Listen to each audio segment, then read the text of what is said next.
Любовь и отношения в ноябре. Итак, месяц сложноватый, но все-таки кому-то повезет влюбляться. Итак, если вы одинокая девочка, и вы родились в день, то есть у вас элемент личности, металл Ян или огонь Йинь, к вам приходят шикарные возможности для новых знакомств в ноябре. Поэтому действуйте. Если же вы родились в день, только в день свиньи, тигра, змеи, козы и кролика, у вас тоже есть такие возможности. Встретиться, знакомиться, если вам нужен муж, любовник, спонсор и так далее.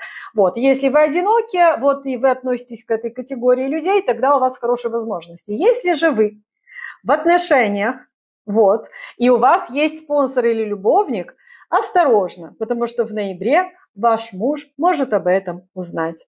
Берегите себя и любви всем.